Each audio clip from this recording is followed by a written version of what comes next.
Okay, so this is going to be the last video from the section on magnetism. This video is going to conclude the lectures I have to offer on magnetism. So, the second last example problem is going to be deriving the magnetic field inside a toroid. So to make a toroid, take a solenoid we've worked with for a while. It's just a long coil of wire. So let's say the solenoid has a current I flowing inside it and N total loops along my solenoid. And we're going to take that toroid and we're going to wrap it into the shape of a donut. So when I wrap my toroid into the shape of a donut, I get something that looks like this. So a standard view of a donut looks something like this. But if I cut the donut along the equator, I will get a picture that looks something like this. Now, let's assume, based on how I drew the picture, that the current is flowing out of the page near the center of the donut, wrapping around and flowing into the page near the outside edge of the donut. So the current is flowing out of the page in the inner side, into the page in the outer side. Now, if I use the right hand rule, I could take my right hand, so here's my right hand. I will have my right hand point out of the page near the center and curl into the page near the outer edge of the donut. So when I do that, I find my thumb is pointing down. And convince yourself that the magnetic field will flow in this direction. So out of the page near the center, into the page near the outer edge.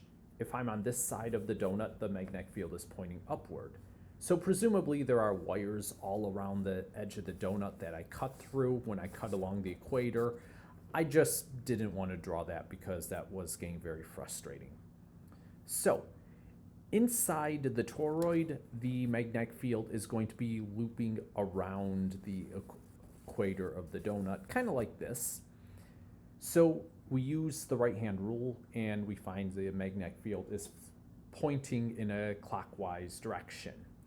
I was about to say the magnetic field is flowing, but that would be incorrect. Even though I have arrows drawn, nothing is actually moving. The magnetic field exists, but the magnetic field itself is not moving. It's just there pointing in a certain direction. So, now to derive the magnetic field inside a toroid, we are going to have to apply Ampere's law. So what we're going to do is we will be creative with how we choose our path that we walk around. Very similar to Ampere's law when I walked around a wire coming out of the page in the PowerPoint slides. I'm going to choose the path that I walk around to be around the inside of the donut in a circle. So my Amperian loop, which is just the path I walk around, will be a circle moving around the inside of the donut. So here in red, I drew the magnetic field. In blue, I drew the path that I choose to walk. So why did I want to choose this? Well, a few things to notice. Right now, I'm really focusing on solving the left-hand side of Ampere's law. The sum of all the steps around a closed loop is equal times the magnetic field strength times the step size times the angle, cosine of the angle between direction of magnetic field and direction of a step. So notice first that the magnetic field always has the same strength everywhere around at every step along the way. I could rotate my donut and I would still not see any real difference in what I observe. The magnetic field is always going to be the same at every step in my path because I'm just going around the center of the donut. Also, the magnetic field is always going to be parallel to the direction of my step, so I have a cosine of 0. So the magnetic strength of the magnetic field times the size of my step, cosine of the angle between the direction of those two quantities, I get the strength of the magnetic field is always the same. The total path I walk times the cosine of 0. Now the total path I walk is just a circle, circumference of a circle, so that's 2 pi r. And the left side of Ampere's law then becomes the sum BL cos theta is just B times 2 pi r, because cosine of theta, cosine of 0 was just equal to 1. Now for the right side of Ampere's law, I have I enclosed is equal to n times I, where n is the total number of loops I walk around, and I traveled around big N loops of wire.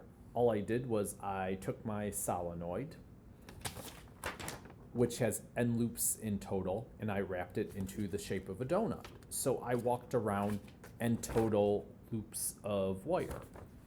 So if I set n times I to be on the right-hand side of Ampere's law for I enclosed, then Ampere's law, written in the form as we talked about in lecture, for the toroid case will become this line down here. Now, if I solve for the magnetic field explicitly, I would get the magnetic field inside a toroid is going to look something like this.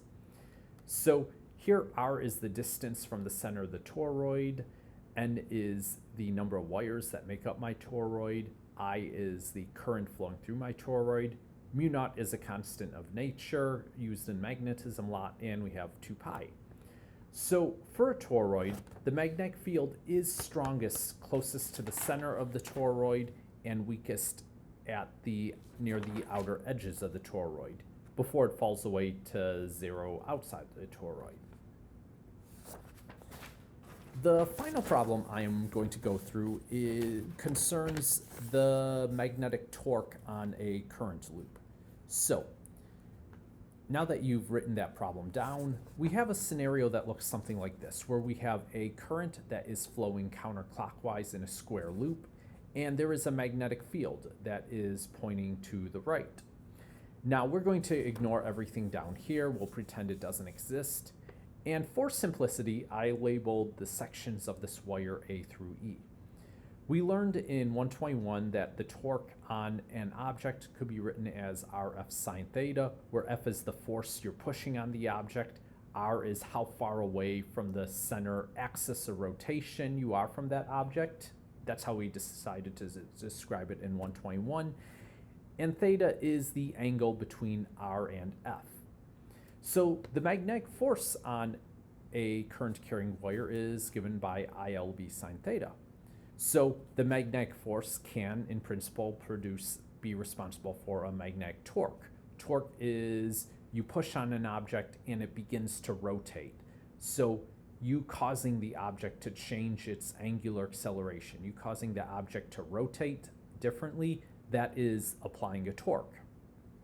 So if I look at this picture, think about what this sine theta in the magnetic force means. Theta is the angle between the direction of the magnetic field and the direction of the current. When the magnetic field is parallel with the current, we get sine of 0. When the magnetic field is opposite the current, we get sine of 180. Sine of 0 and sine of 180 are both 0. So for section A, E, and C of the wire, I either have sine of 0 or sine of 180. These wires will feel 0 magnetic force because I have sine of 0 and sine of 180 in there. Section B and section D will feel a magnetic force because the angle between the direction of the current and the direction of the magnetic field is 90 degrees for both of these guys. So the force on this loop of wire will be non-zero only along section B and section D. So what will the force on that loop of wire be?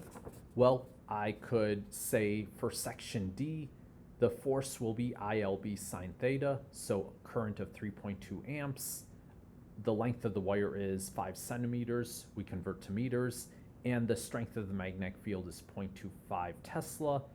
And the magnetic field is perpendicular to the direction of the current, so we get sine of 90 degrees. So numerically, we will get a force of 0.04 newtons for both of these forces. Now, if I use the right-hand rule, I could look back at my original picture. The force wire B, my forearm will be pointing upward.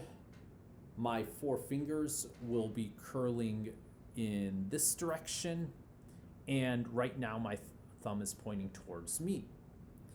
So the force on wire B will be into the page. Similarly, the force on wire D will be out of the page.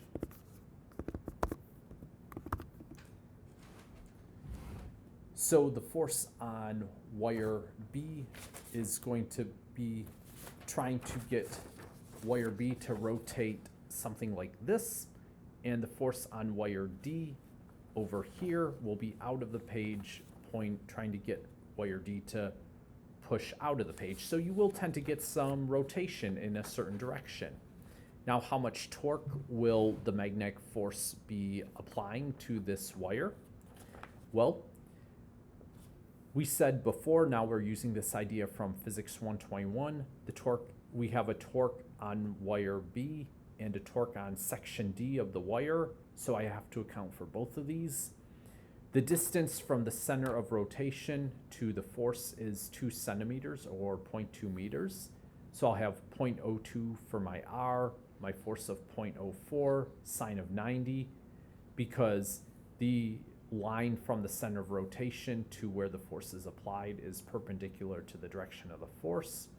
I have 2 of those, one for section B, one for section D, and I find that because both torques try to rotate the wire in the same manner, the total torque on this loop is going to be 0.0016 Newton meters. So this example problem is all I want to say about the chapter in magnetism. By all means, please, if you have any question, reach out to me. I will answer your questions for this. And this is the extent of the lecture I wanted to get through for Tuesday and Thursday of the first week back from break. So the following Tuesday will be exam 2, covering material from chapter 18 and 19, and then I will continue with new material next Thursday. So reach out to me, don't be a stranger, say hi. And like I said before, if you say hello during office hours, let me see your smiling face, you will get a bonus point on the next exam. So have a good evening.